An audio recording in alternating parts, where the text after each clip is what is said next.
akhlak Rasul itu? Seperti apa akhlak Rasul? Kata Sayyidah Aisyah, akhlak Rasul itu adalah khuluquhul Quran.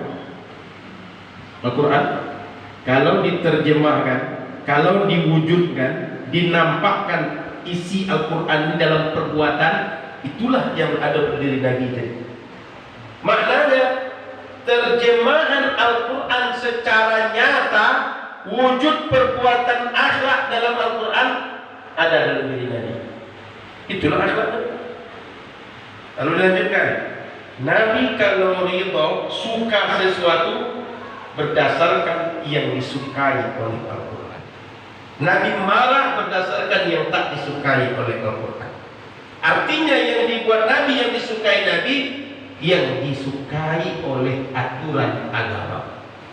Yang Nabi tak suka, apa yang tak disukai aturan agama. Itu akhlak Nabi yang pertama. Kamu ingin mengingatkan, berapa banyak ayat Al-Quran itu? 30 juz, berapa banyak ayat? Supaya tidak payah 6.000 saja. Kau sabit 6.066, 6.236. Ikut tapi salah. Dia kita sepakat 6.000. Kata ulama ahli hukum, isi dari 6.000 Al-Quran, ayat Al-Quran tadi cuma 500 bercerita tentang hukum. Sehingga ayatul ahkam, ayat bercerita hukum cuma 500. Berapa sisanya? Berapa? 5.500. Kalau dibagi persentase, berapa persen yang 5 tadi? Yang 500 tadi? Sampai 10%. Tidak sampai. Katakan 9/9. Sampai 1/9. Yang bicara hukum Al-Quran itu cuma 1/9. Paham? Sisanya bicara apa? Akhlak, akidah. Maka kalau orang tidak sabanta menyebut haram, halal, boleh tidak boleh, itu saja kerajaannya. Jadi hakimnya, orang dihukumi tadi, itu berarti paham bagian paling sedikit dari Al-Quran.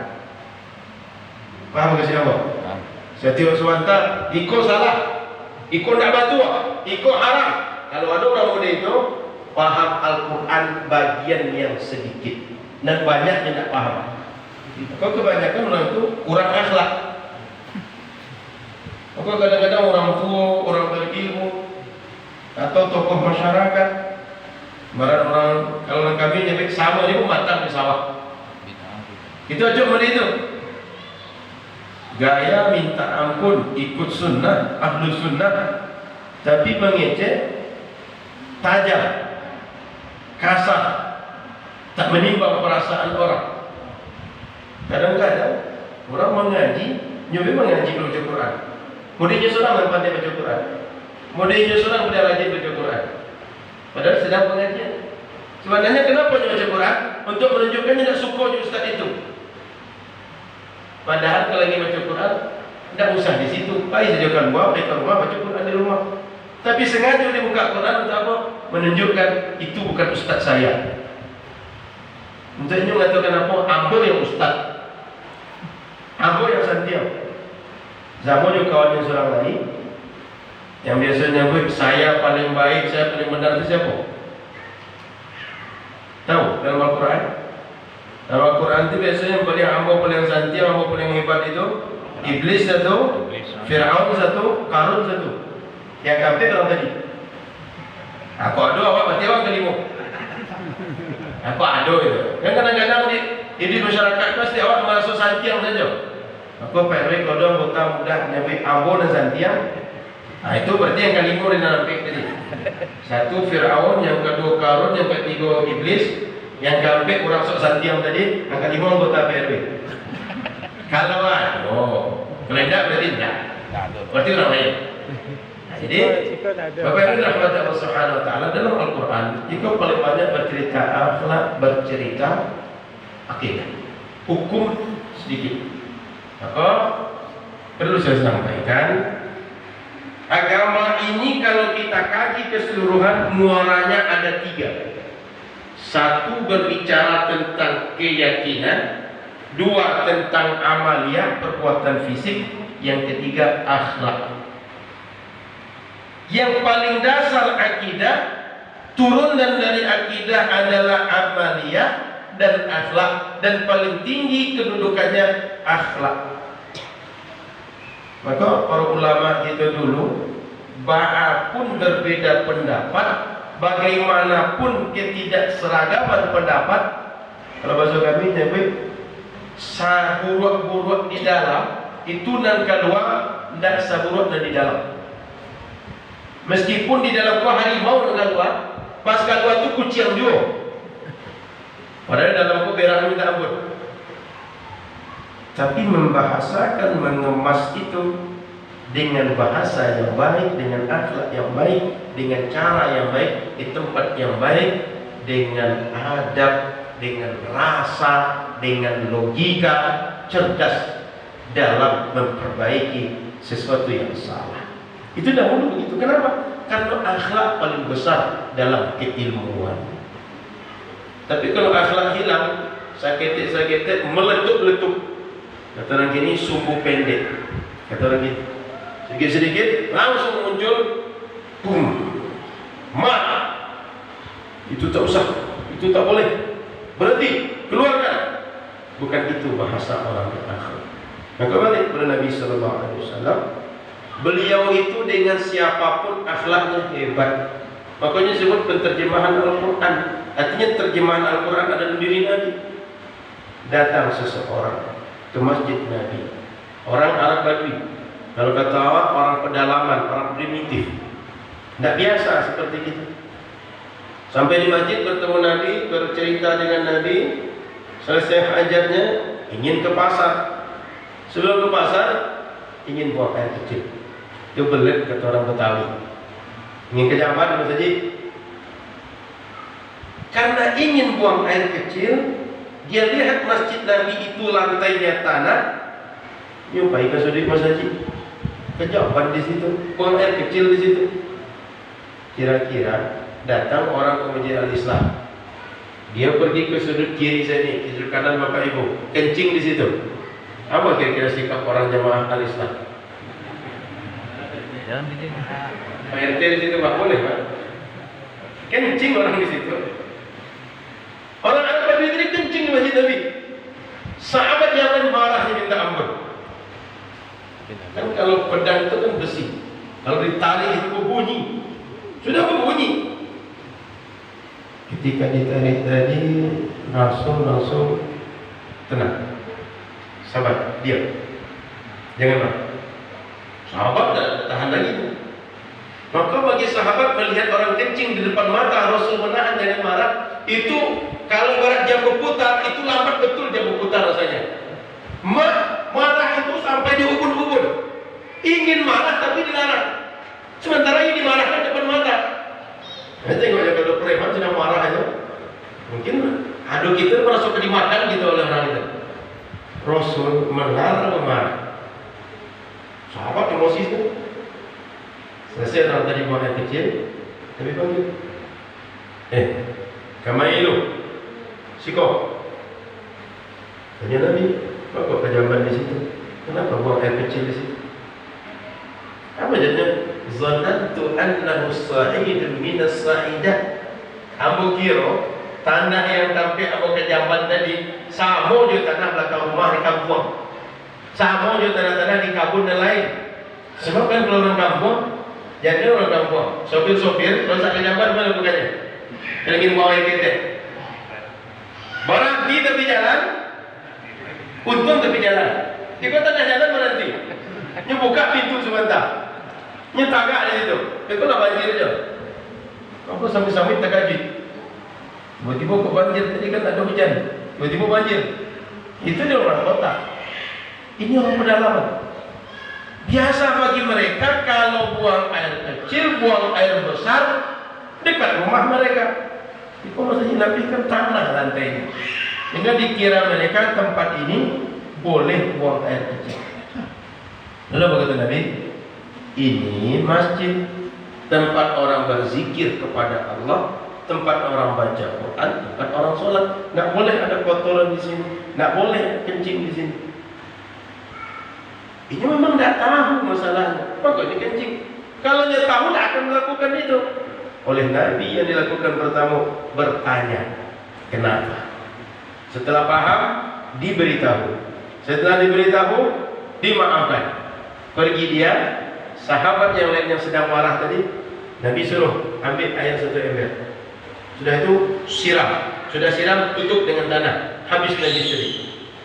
Terbayang kalau sedang buang air tadi, dimarahkan. Apa yang terjadi? Kok ingin buang air loh? Ingin keluar, dimarahi, dikejar. Apa yang terjadi? Jangan-jangan keliling masjid ya. Keliling masjid sambil kencing nanti. Kan anak kecil gitu. Kita larang dia tetap kencing sampai berlari dia. Maka muncul pepatah, bapak kencing berdiri, anak kencing berlari. Maka mohon maaf orang-orang tua di daerah kita ini, tolong kalau berbuat apapun perbuatan, contohkan yang baik. Apa sebab? Kita suruh atau tidak, kita sadari atau tidak, banyak yang meniru perangai kita. Apalagi di rumah ada anak yang sedang berkembang. Tengoknya anak kita makan pakai sendok, juga pakai sendok. Dia tidak tahu apa gunanya. Kita makan minum pakai gelas, dia minum pakai gelas. Tidak tahu apa gunanya. Yang penting kita makan pakai sendok, minum pakai gelas, dia gunakan itu. Meniru. Nah, maka balik cerita tadi, Nabi tanya, Nabi beritahu, Nabi ingatkan. Keluar dari masjid, apa katanya? Di antara orang yang banyak tadi, Muhammad saja yang paling elok, yang lain tidak elok. Kenapa? Yang lain ingin marah, yang lain emosi. Cuma Nabi yang tenang, tidak marah terhadap orang tadi. Berkesan akhlak Nabi bagi orang tadi. Kira-kira kalau kita di masyarakat terjadi model itu, ada yang sanggup seperti Nabi? Mungkin rata-rata tidak kuat kita seperti Nabi. Nah, tapi itulah akhlak Nabi. Meskipun sangat buruk, sangat tidak masuk akal, sangat tidak beradab, di masjid kencing, Nabi mampu menahan amarah dan menunjukkan akhlak mulia. Itu hebatnya Nabi. Berakhlak dengan akhlak Al-Quran. Kenapa Nabi sampai seperti itu? Nabi menyebut umatnya ruhama'u bainahum. Sifat Nabi dan umatnya saling cinta kasih sesama mereka. Kalau sama sayang kita dengan umat, dia salah jangan dimarahi, salah dibetulkan, salah diingatkan, salah diajarkan. Ini kadang dia salah, dia tidak tahu salahnya, tidak pernah diberitahu, tidak pernah tahu kenapa dia salah. Tiba-tiba kita marah. Berarti yang salah sebenarnya siapa? Dia atau kita? Kita selalu salah. Karena kenapa? Orang berakal mestinya mampu mengukur orang tak berakal dengan akal dia. Orang yang cerdas, orang yang berilmu mampu berjiwa lapang terhadap orang yang ilmunya belum sebanyak dia. Mestinya begitu. Makanya kalau di kelas, kalau di kampus, guru, dosen lebih bersikap dewasa dibanding murid. Kenapa? Ilmunya lebih banyak dibanding murid dan mahasiswa. Di rumah orang tua lebih lapang dibanding anak. Kenapa? Ilmu orang tua lebih luas dibanding anak. Anak itu kan kadang melakukan kesalahan karena akalnya belum sampai, belum bisa berpikir seperti kita. Maka Rasul ketika ada orang salah, dia tidak melakukan tindakan anarkis, tidak marah, tidak dendam, tapi diberikan dengan cara yang baik, diajarkan dengan cara yang baik. Ruhama'u bainahum, sayang sesama muslim. Karena innamal mu'minuna, orang beriman itu bersaudara, ikhwatun. Mau orang kelurahan kita, dusun kita, atau bukan, selama dia muslim, saudara kita. Sholat di masjid menghadap ke kiblat yang sama, bertuhan yang sama, beralquran yang sama, Nabi sama, saudara kita. Salah dia beritahu, salah dia ingatkan, salah dia ajarkan. Jangan dia salah kita berolok-olok, jangan dia salah langsung kita hukum dengan berbagai hukum, kita yang zalim. Berarti tugas wa tawassaw bil haq tidak terwujud, saling menasihati dengan yang benar tidak terwujud oleh kita tak mengamalkan Al-Quran. Lalu lanjutan bagaimana Nabi dengan orang yang bukan muslim? Asyidda'u 'alal kuffar, keras, tegas dengan orang kafir. Terkait apa? Akidah, bukan masalah muamalah. Artinya kalau jual beli, kalau bertetangga, hidup sosial, itu berakhlak seperti kepada muslim. Tapi soal akidah tidak ada toleransi. Kalau hari raya masing-masing. Kalau sholat masing-masing. Sholat kita di masjid kita, dia ibadah di tempat dia, tidak ada kongsi. Jangan pikir sampai ganti-gantian belum. Minggu gini di masjid Islam, minggu besok di katedral, jangan. Minggu cek lain di sinagog, jangan. Dan cek lain di kelenteng, tidak. Kalau sesama muslim ruhama, dengan non-muslim asyiddah, tegas, keras, dan dia tidak punya nego. Kalau akidah, tapi dengan akhlak sosial memperlakukan mereka sama dengan muslim. Maka jual beli dengan sesama muslim, dengan non-muslim boleh. Berinteraksi, bertetangga dengan mereka boleh. Tapi urusan ibadah baru tidak boleh. Urusan akidah baru tidak boleh. Paham? Itu ajaran Nabi begitu. Maka Nabi di Madinah dengan siapapun bertetangga baik. Mau muslim atau tidak bertetangga baik. Kenapa? Setiap orang selama tak memusuhi, tak memerangi kita, berhak diperlakukan dengan akhlak yang baik. Bahkan Al-Quran menyebut, seandainya orang tua kita kafir keduanya, selama dia tak memaksa kita pindah agama, mengajarkan agama dia, wasahibhuma, bergaul mereka bil ma'ruf, dengan akhlak yang baik. Itu ajaran Al-Quran, ajaran Nabi. Lah, pertama, akhlak Nabi terjemahan Al-Quran. Membaca hadis yang kedua. Wa kana sallallahu alaihi wasallam asja'an nas. Nabi itu orang paling pemberani. Sehingga kalau perang itu Nabi paling dihukum, panglima. Bukan seperti orang kita. Gayanya Allahu Akbar. Itu tegakkan syariat. Itu jihadnya. Pas ditanya siapa yang bisa ikut berangkat perang, seorang pun tak angkat tangan. Allah Akbarnya keras. Sudah itu kalau sudah berangkat, orang di depan, ini masih di rumah. Bahkan tidak baik dicatat begitu. Beko jadi orang tertarget apa? ODP. Jadi ODP begitu. Takut minta ampun.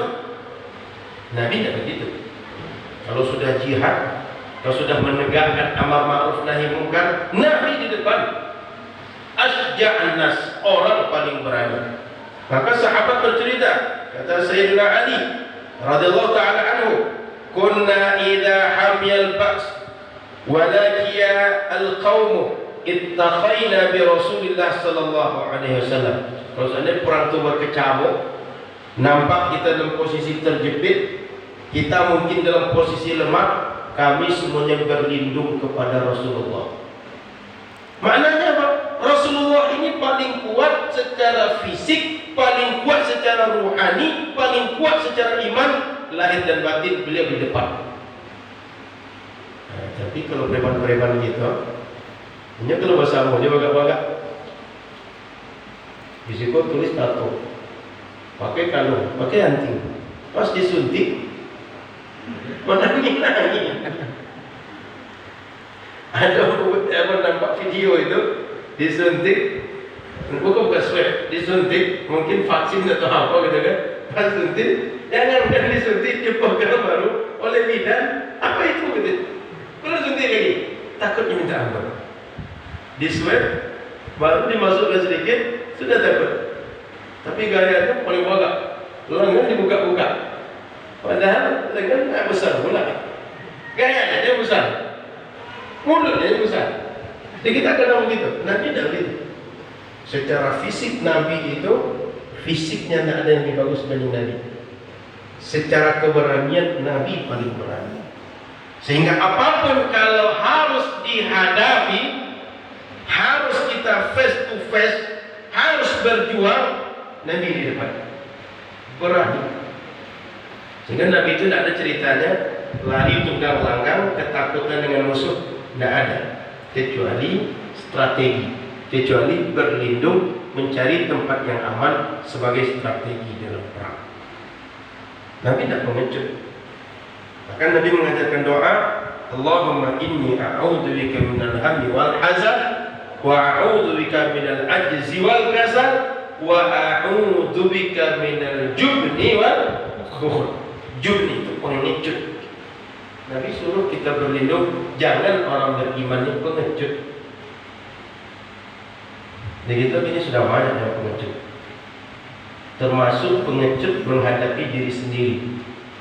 Maka mohon maaf, kadang-kadang kelemahan kita asal nampak duit itu mudah untuk mewujudkan pesanan orang.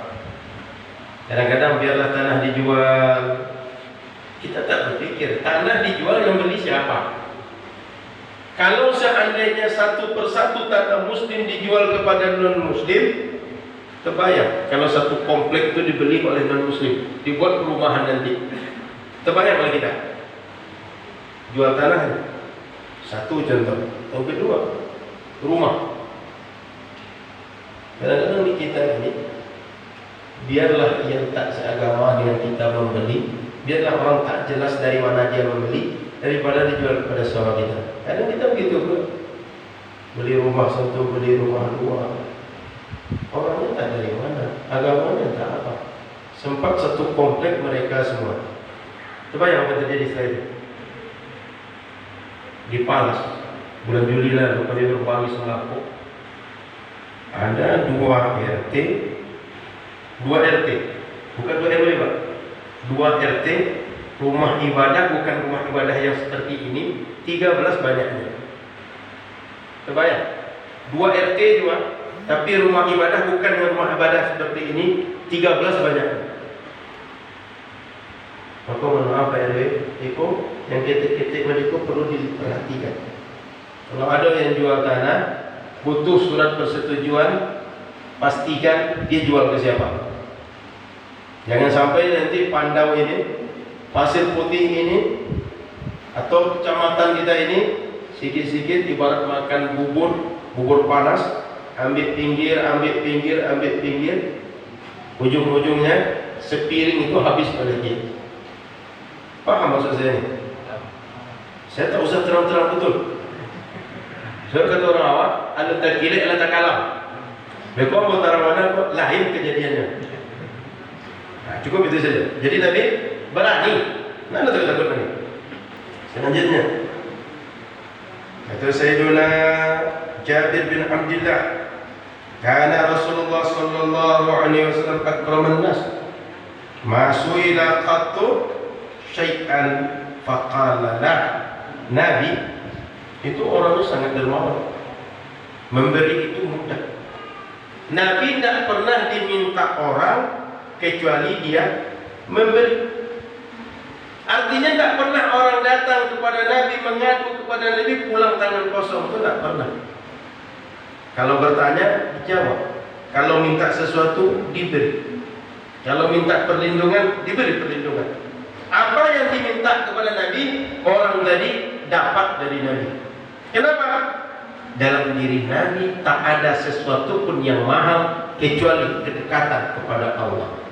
Sehingga apapun yang ada ini ringan. Orang minta, ambillah. Pernah ada orang minta kepada Nabi, waktu itu di masjid, minta kepada Nabi ini ambil. Ibarat barang diberikan kepada Nabi, ini ambil oleh kau. Mudah-mudahan menolong kau. Apa kata orang tadi? Cuma segitu Nabi. Maksud awak cuma segitu. Dia tak puas, dia berharap lebih banyak. Kamai kata Nabi. Wajib tangan ke rumah. Rumah Nabi kan cuma berbatas dinding. Pergi ke rumah Nabi, apa kata Nabi? Tengok seisi rumah ini, ada yang berharga bagi engkau, bawa oleh engkau. Kalau ada jam cantik, bawa jam. Tapi jam yang ikut. Tidak berhenti pengajian nanti. Nggak nampak jabatan. Ada kipas, bawa. Tapi yang kipas itu, kau belum rasanya panas menjadi Islam. Pokoknya yang berharga di rumah bawa semua. Lalu orang tadi tengok rumah Nabi tak ada satu pun yang mungkin dibawa. Coba bagi Nabi tak ada yang mewah aja di rumah. Lalu ditanya Nabi, saya sudah bisa bantu engkau atau belum? Saya cukup saya bantu atau belum? Sudah Nabi. Sekarang balik ke masjid. Di depan mereka nanti kata Nabi, kalau saya tanya saya sudah cukup membantu engkau atau belum? Jawab sudah. Supaya orang sahabat tadi kan marah. Sebab sudah dikasih Nabi, kalau sahabat Belanda minta tanah, dia lagi hati minta jantung, dia lagi seketik minta banyak. Nabi sudah memberikan. Sekarang saya tanya lagi, engkau sudah cukup saya bantu? Sudah Nabi. Karena sudah, sekarang pergi engkau. Supaya sahabat tidak marah. Karena orang tadi meminta dibantu Nabi, tak bersyukur, marah sahabat. Sampai begitu Nabi. Disuruh tengok ke rumah, ambil apa yang berharga bagi engkau. Di kita ada yang sampai model itu. Celengan tadi isinya banyak warna abu-abu atau warna hijau. Celengan tadi.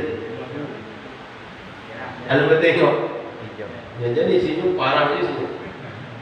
Itu 1.000 atau yang abu-abu itu, atau yang warnanya agak coklat apa namanya, agak orange sedikit, itu 5.000. Tapi kalau orang pemurah warnanya merah, warnanya biru, pakai peci warnanya, ya kan?